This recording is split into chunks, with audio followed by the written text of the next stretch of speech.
एक पूरा स्ट्रक्चर बना रही हूँ, इसको समझने की कोशिश करिएगा। ये है हमारा एक टेस्टिस। टेस्टिस के बस बाहर वाला पोर्शन में बना रही हूँ इस तरीके से।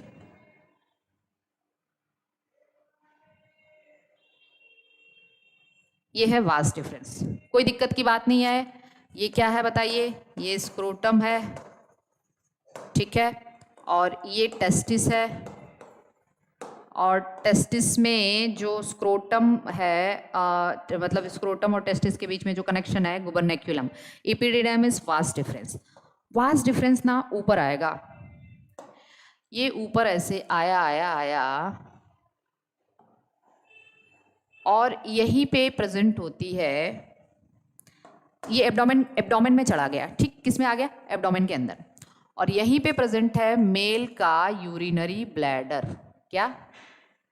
Urinary bladder. ध्यान से देखिए, ये यूरिनरी ब्लैडर का के चारों तरफ एक लूप बनाता है, एक इधर से आ रहा है, एक इधर से। तो मैं बस एक ही बना रही हूँ, समझना तो हमें एक ही है, मैं बस एक बना रही हूँ। ये यूरिनरी ब्लैडर की तरफ एक लूप बनाता है।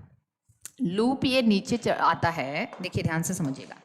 लूप बनाने के बाद ये नीचे आया और यहाँ पे एक स्वोलन सा स्ट्रक्चर है, उसमें खुलता है, ठीक है। नहीं, स्वोलन स्ट्रक्चर नहीं, यहीं पे, हाँ, स्वोलन स्ट्रक्चर में खुला और यहीं पे एक ग्लैंड होती है, लीफ जैसी ग्लैंड, ठीक है। अब जब ये ग्लैंड से, इस ग्लैंड को कहते हैं, इस ग्लैंड को कहते हैं सेमाइनल वेसिकल। तो एक सेमाइनल वेसिकल इधर और एक इधर। जब ये सेमाइनल वेसिकल से, ध्यान से देखिएगा, सेमाइनल वेसिकल से मिल गया ना, तो एक नई डक्ट बन गई। अब ये कौन सी डक्ट बन गई भाई? एक नई डक्ट बन गई। और इस नई डक्ट को दूसरे उससे बना दूं, इस नई डक्ट को कहते हैं इजैक्यूलेटरी डक्ट। क्या नाम देते हैं? Ejaculatory duct. Okay, am I clear? आते हैं नीचे की तरफ, और ये है, इसको नीचे लेके आते हैं। यूरिनरी ब्लैडर से ये यूरेथ्रा नीचे की तरफ, मेल में यूरेथ्रा लॉन्ग होता है, I have already discussed about it. Male में यूरेथ्रा क्या है? लॉन्ग है। फिर देखिए, ये आके जो है ना, ये इजैकुलेटरी डक्ट यहाँ पे यूरेथ्रा में मिल जाता है। किस में मिल जाता है? यूरेथ्रा में मिल जाता है। इतनी बात सबको समझ में आ रही? मैं एक तरफ बना रही हूँ, दोनों समझना है।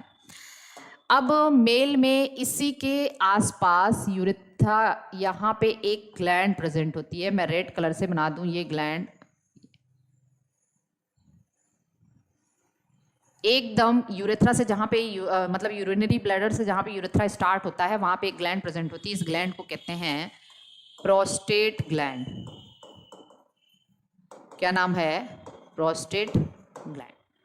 ये तो इजैकुलेटरी डक्ट है, और इजैकुलेटरी डक्ट जहाँ मिली उसी के आसपास एक और छोटी छोटी ग्लैंड होती है, दो ग्लैंड। इस ग्लैंड को कहते हैं कॉपर्स ग्लैंड या फिर बल्बो यूरेथ्रल ग्लैंड, ठीक। नीचे की तरफ आइए, और उसके बाद सेमिनल वेसिकल हो गया, दोनों तरफ होगा। प्रोस्टेट ग्लैंड सिंगल होगी, एक होगी, जबकि ये दो होगी। और सेमिनल वेसिकल भी 2 इन नंबर होती है, एक इधर एक इधर, ओके। ये क्या है? ये यूरेथ्रा है। अभी तक तो ये यूरेथ्रा ही है, जहाँ से केवल और केवल, अभी समझिए, ऊपर से आ रही है मतलब यूरिन। जब यहाँ ये मिल जाएगी इजैकुलेटरी डक्ट से, यहाँ से देखिए, अब now this is called as urinogenital duct. अभी तक तो यूरेथ्रा है ये। जब यूरिनरी ब्लैडर से आ रही है, तो मैं यहाँ पे लेवल कर दे रही हूँ, देखिए भाई, ये यूरिनरी ब्लैडर है। ये क्या है? यूरिनरी ब्लैडर है। अब क्या होगा? ये होगा ये कि इसको थोड़ा सा लंबा बनाते हैं, ठीक है। देखिए, ये इसका एंड पोर्शन, और यहाँ से मैं इसको दूसरे कलर से लेबल कर दूँ, तो यहाँ से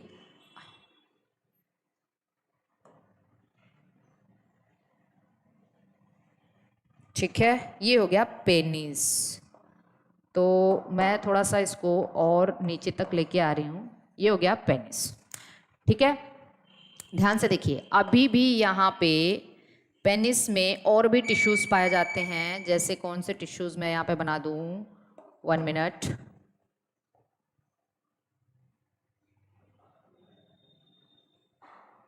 जब हम इसको टिश्यूज के लेवल पे देखेंगे ना तो ऐसे ही दिखेगा। और ठीक है, ये पूरा का पूरा स्ट्रक्चर, अब इसको बहुत ध्यान से समझना है। कोई मतलब जो है ना कि हर एक पार्ट को अच्छे से समझना है। ये पूरी चीज़ें हमने बता दी आपको, पूरा का पूरा स्ट्रक्चर आपको समझना है। ये मैंने एक तरफ बना दिया है। अब देखिए मैंने ये पेनिस का जो एकदम टिप होता है वहाँ पे सोलेन पार्ट होता है। क्या होता है? ये सोलेन है ना, tip of penis. Tip of penis को हम कहते हैं ग्लांस पेनिस, जो कि स्वोलन होता है। और यहाँ पे लूज स्किन की फोल्डिंग होती है, मतलब हम कह सकते हैं स्किन की कुछ लूज फोल्डिंग्स होती हैं, जिसको हम लोग कहते हैं फोर स्किन। क्या कहते हैं? फोर स्किन या प्रेप्यूस कहते हैं। ठीक, इसमें इसी में कुछ ग्लैंड्स प्रेजेंट होती हैं। इस ग्लैंड्स को कहते हैं, that is called as preputial gland. Preputial gland या टाइजन ग्लैंड। ओके, और ये जो ग्लैंड है ना, ये कुछ फ्लूइड सिक्रीट करते हैं। वाइट कलर के कुछ फ्लूइड सिक्रीट होता रहता है हमेशा, जिसको हम कहते हैं स्मेग्मा।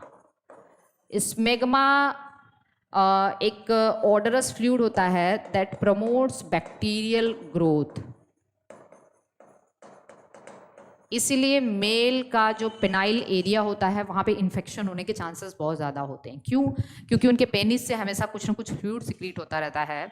और ये फ्लूइड कहाँ से सिक्रीट होता है? फोर स्किन में कुछ ग्लैंड प्रेजेंट होती है, प्रेप्यूसियल ग्लैंड या टाइजन ग्लैंड, जो कि वाइट कलर का ऑडरी हम कह सकते हैं ऑडरस फ्लूइड सिक्रीट होता है, जिसको हम लोग कहते हैं स्मेग्मा। और स्मेग्मा ऐसा माना जाता है कि वो बैक्टीरियल ग्रोथ को प्रमोट करता है। इस वजह से बहुत सारे ऐसे रिलीजन्स हैं, जैसे मोहम्मडन्स हैं, उनमें क्या करते हैं लोग, सर्कमसिजन करवा देते हैं। ये प्रथा उनमें है कि वो पेनिस के टिप को कट करा देते हैं।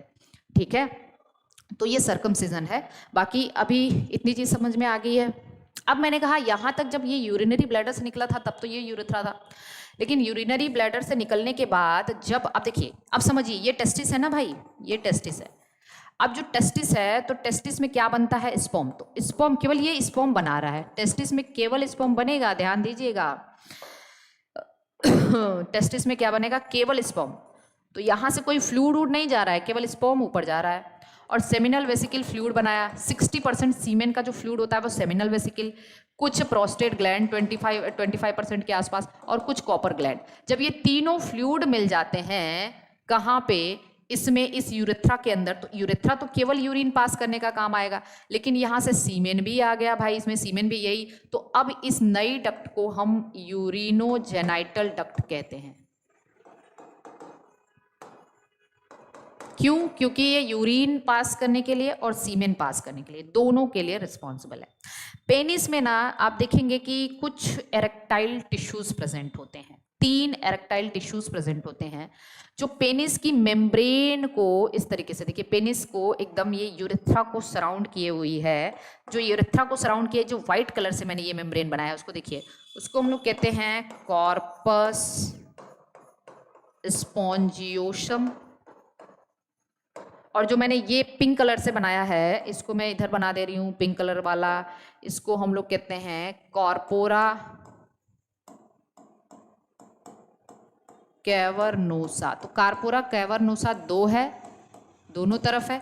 कॉर्पस स्पॉन्जियोसम एक ही टिश्यू होता है। ठीक, so this is the structure of, you can say this is vas difference.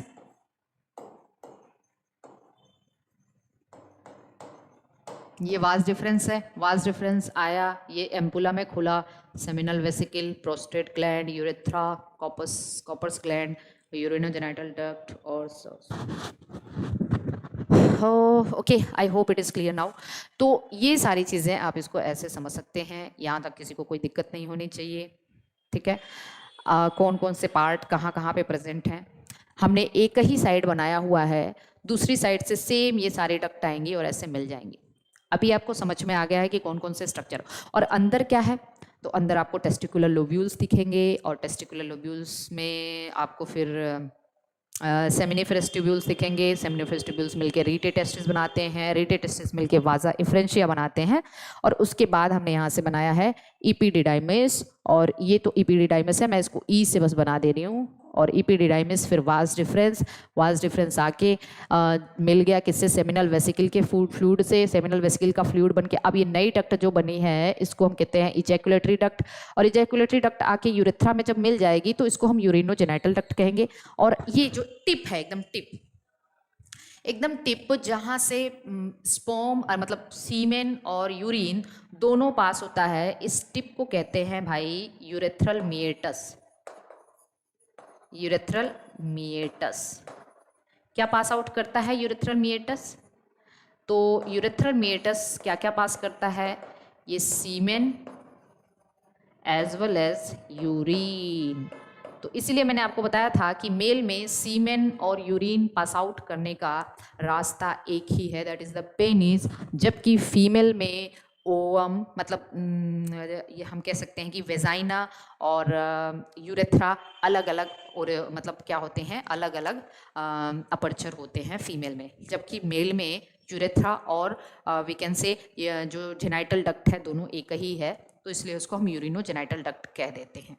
Okay, so I hope it is clear now. और बाकी आगे हम लोग अगले लेक्चर में इसको कंटिन्यू करेंगे। तो अभी मैंने इसको यहाँ रख दिया है, इसको कोई दिक्कत नहीं है।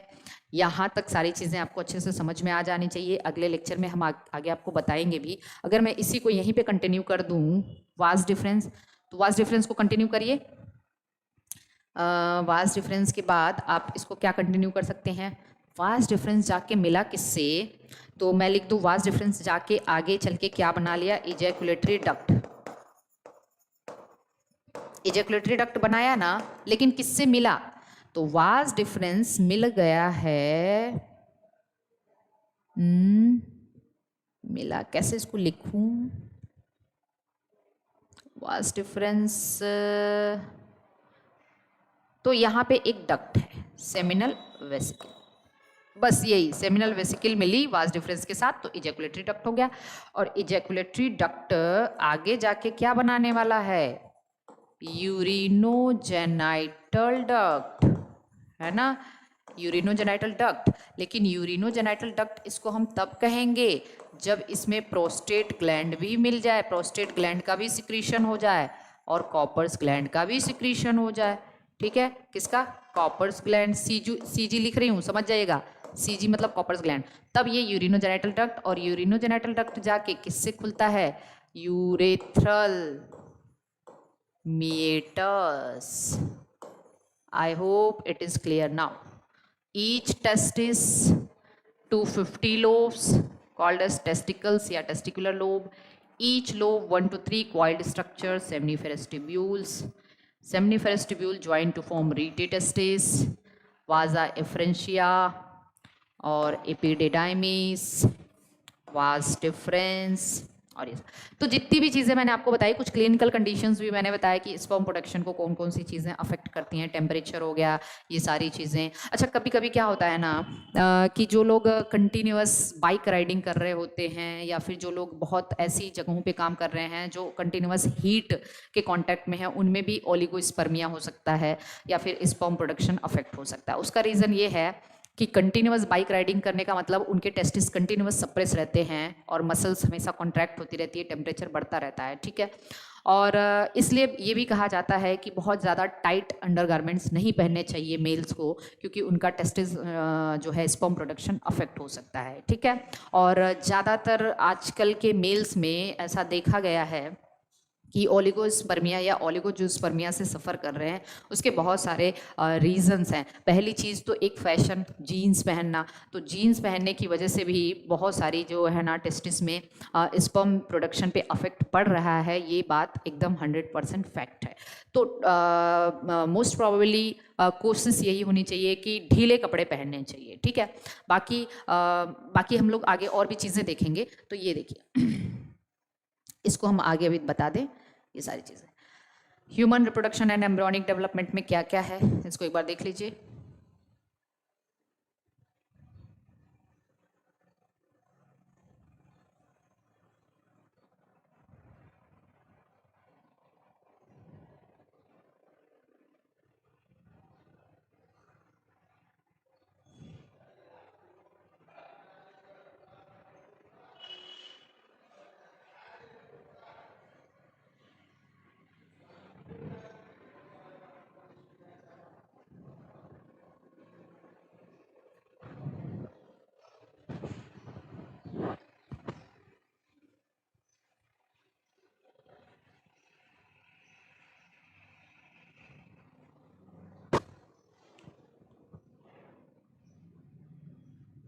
सिन और चीडिज्म,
ओके।